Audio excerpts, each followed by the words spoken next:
Hello everyone, welcome back to Himachal success book. आज हम discuss करेंगे 4 अक्टूबर 2022 के करंट अफेयर्स। सबसे पहले हम हिमाचल के करंट अफेयर डिस्कस करेंगे, उसके बाद कुछ इंपॉर्टेंट नेशनल और इंटरनेशनल करंट अफेयर डिस्कस करेंगे। इसके अलावा जो इसकी पीडीएफ है वो मिलेगी आपको टेलीग्राम चैनल पे। टेलीग्राम पे सर्च कीजिए हिमाचल सक्सेस बुक और वहाँ से आप इस सेशन की पीडीएफ प्राप्त कर सकते हैं। स्टार्ट करते हैं discussion. First question is Sawan Barwal of Mandi district has won which medal in the 5000 metre race in 36th national games. Mandi जिले के सावन बरवाल ने 36वें राष्ट्रीय खेलों में 5000 मीटर दौड़ में कौन सा पदक जीता है। इन्होंने जीता है ब्रॉन्ज मेडल यानी कि कांस्य पदक। मंडी जिले के जोगिंद्रनगर के रहने वाले हैं सावन बरवाल और 36वें राष्ट्रीय खेलों में 5000 मीटर दौड़ में इन्होंने ब्रॉन्ज मेडल जीता है। और ये 36वीं राष्ट्रीय खेल है, ये खेली जा रही हैं गुजरात में। याद रखिएगा, गुजरात में ये खेल खेले जा रही हैं। नेशनल गेम जो है हमारे 36th, और इसका जो मैस्कॉट है वो है आपका सवज।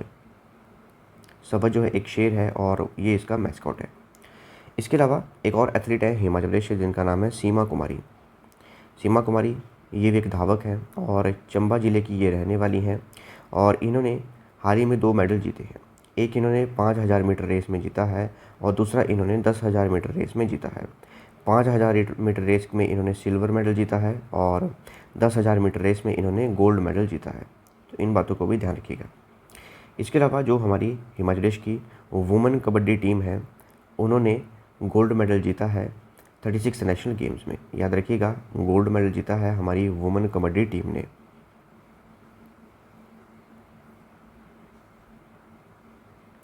Which medal has been won by Ankush Tomar of Sirmaur district in rowing event at 36th national games. Sirmaur जिले के अंकुश तोमर ने 36वें राष्ट्रीय खेलों में रोइंग स्पर्धा में कौन सा पदक जीता है। तो इन्होंने गोल्ड मेडल जीता है। जो अंकुश तोमर है सिरमौर जिले के रहने वाले हैं और रोइंग स्पर्धा यानी कि रोइंग इवेंट में इन्होंने 36वें राष्ट्रीय खेलों में गोल्ड मेडल जीता है। At which place of Himachal Pradesh the Shahra festival is not celebrated nor is the effigy of Ravana burnt here। Himachal Pradesh के किस स्थान पर दशहरा उत्सव नहीं मनाया जाता है और न ही यहाँ रावण का पुतला जलाया जाता है। ये जगह है, ये है हमारा कांगड़ा डिस्ट्रिक्ट का बैजनाथ। बैजनाथ हिमाचल प्रदेश का ऐसा एक स्थान है जहाँ पर दशहरा फेस्टिवल नहीं मनाया जाता है, ना ही यहाँ पर रावण का पुतला जलाया जाता है। तो हिमाचल के कांगड़ा स्थित बैजनाथ में दशहरा पर्व नहीं मनाया जाता है और ना ही यहाँ पर रावण का पुतला दहन किया जाता है। और रावण का पुतला जलाने वाले के साथ अनिष्ट घटना हो जाती थी और इसलिए इसे बंद कर दिया गया। इसके अलावा ये जो क्षेत्र है बैजनाथ का, यहाँ पर कोई भी सुनार की दुकान नहीं है और अगर कोई सुनार यहाँ दुकान खोलता है तो आग लगने से उसका सारा कारोबार चौपट हो जाता है और दुकान जल जाती है। देखिए, इन सब के पीछे ऐसी मान्यता है कि रावण ने भगवान शिव की घोर तपस्या कर उन्हें खुश किया था और इस दौरान रावण ने भगवान शिव से वरदान मांगा था और भगवान शिव ने रावण को वरदान दिया था। रावण ने भगवान शिव को उनके साथ लंका जाने का आग्रह किया था और इस दौरान भगवान शिव ने अपना शिवलिंग यानी कि अपनी पिंडी रावण को दी थी और कहा था कि जहाँ पर भी तुम इसे रखोगे वहाँ पर स्थापित हो जाएगी। इसके बाद रावण पिंडी को साथ लेकर चल पड़ा लंका की ओर और जब वो बैजनाथ पहुंचा तो उसने पिंडी को एक ग्वाले को दे दिया और स्वयं जो है शौच आदि करने के लिए चला गया। और जब रावण वापस लौटा तो भगवान शिव की पिंडी जो है, शिवलिंग जो है, वहीं स्थापित हो चुका था।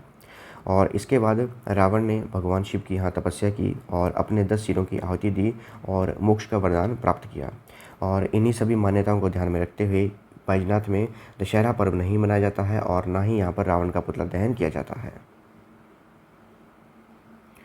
डिस्कस करते हैं कुछ इंपॉर्टेंट नेशनल और international current affairs.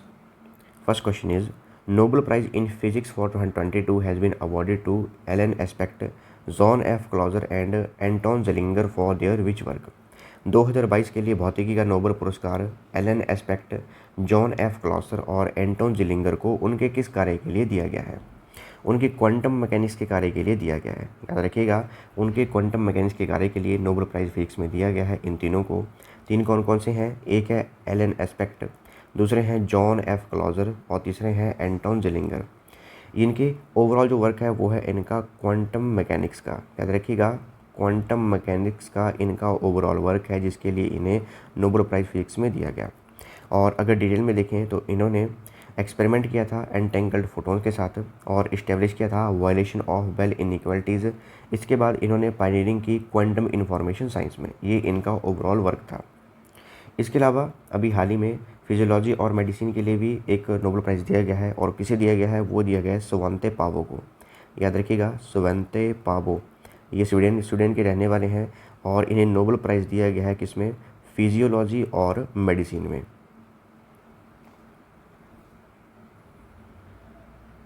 What is the theme of World Animal Day 2022 that has been observed on 4 अक्टूबर 2022? विश्व पशु दिवस 2022 का विषय क्या है जिसे 4 अक्टूबर 2022 को मनाया गया? इसका थीम है शेड प्लानट। शेड प्लानट 4 अक्टूबर को विश्व पशु दिवस यानी कि वर्ल्ड एनिमल डे मनाया गया, और इसकी थीम है शेड प्लानट।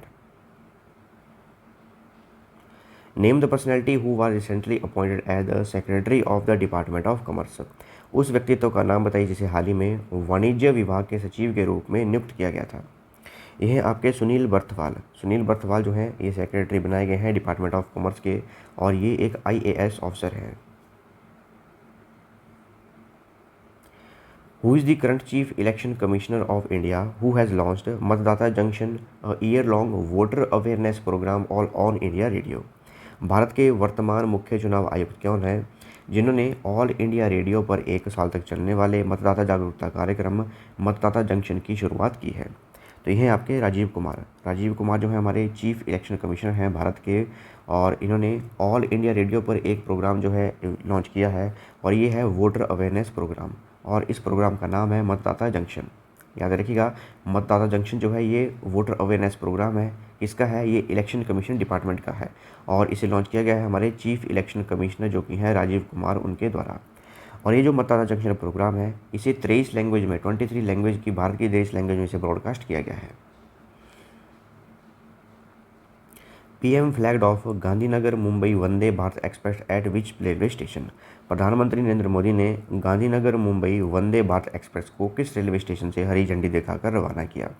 ये किया इन्होंने गांधीनगर से मुंबई के बीच में वंदे भारत एक्सप्रेस ट्रेन जो है इसे लॉन्च किया गया है, और इसे फ्लैग ऑफ किया गया गांधीनगर से। गांधीनगर जो है गुजरात में स्थित है। Indian air force recently retired the number 51 स्वाड्राम्स MiG-21 fighter squadron. The number 51 स्वाड्राम्स MiG-21 fighter squadron is based eight which place? भारतीय वायुसेना ने हाल ही में 51 नंबर के स्वाड्राम्स MiG-21 लड़ाकू स्क्वाड्रन को सेवानिवृत्त किया है। नंबर 51 स्वाड्राम्स MiG-21 फाइटर स्क्वाड्रन किस स्थान पर स्थित है? तो ये जो हमारा MiG-21 फाइटर जेट है ये जो है जम्मू कश्मीर के श्रीनगर में स्थित है, और वहाँ पर इसे रिटायर किया गया है, सेवानिवृत्त किया गया है। Which app recently became the first app to go live on Open Network for Digital Commerce? कौन सा ऐप हाल ही में बेंगलुरु में open network for digital commerce ONDC पर लाइव होने वाला पहला ऐप बन गया है? यह आपका पेटीएम मॉल जो है इसे open network for digital commerce इस पे लाइव हो चुका है, और ये पहला ऐप बन चुका है जो कि इस पे लाइव बना है।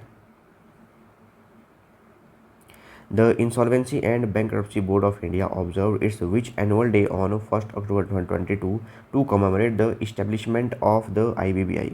भारतीय दिवाला और दिवालियापन बोर्ड ने स्थापना के उपलक्ष्य में 1 अक्टूबर 2022 को अपना कौन सा वार्षिक दिवस मनाया? इन्होंने 6ठा वार्षिक दिवस मनाया, अपना 6th एनुअल डे मनाया। ये कब मनाया? 1 अक्टूबर 2022 को, क्योंकि इनकी 1 अक्टूबर 2016 को स्थापना की गई थी, और 1 अक्टूबर 2022 को 6ठा इनका एनुअल डे था। और इसके लिए इन्होंने एक पब्लिकेशन जो है वो पब्लिश किया, उसका नाम है IBC idea impressions and implementation. इसके अलावा जो हमारा insolvency and bankruptcy board of India है इसके चेयरपर्सन है रवि मित्तल, और 1 अक्टूबर 2016 को इसकी स्थापना की गई थी। When was the national pension system दिवस NPS दिवस 2022 ऑब्जर्व्ड अक्रॉस द इंडिया? पूरे भारत में राष्ट्रीय पेंशन प्रणाली दिवस 2022 कब मनाया गया? ये मनाया गया 1 अक्टूबर 2022 को।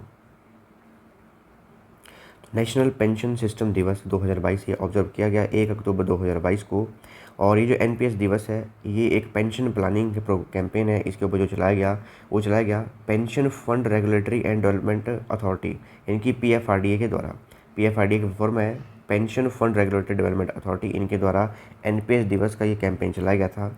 और PFRDA जो है ये सेटअप किया गया था PFRDA एक्ट 2013 के अंतर्गत। इसके अलावा ये जो NPS स्कीम जो है नेशनल पेंशन स्कीम जो है ये गवर्नमेंट स्पॉन्सर स्कीम है, और इसे जनवरी 2004 में लॉन्च किया गया था।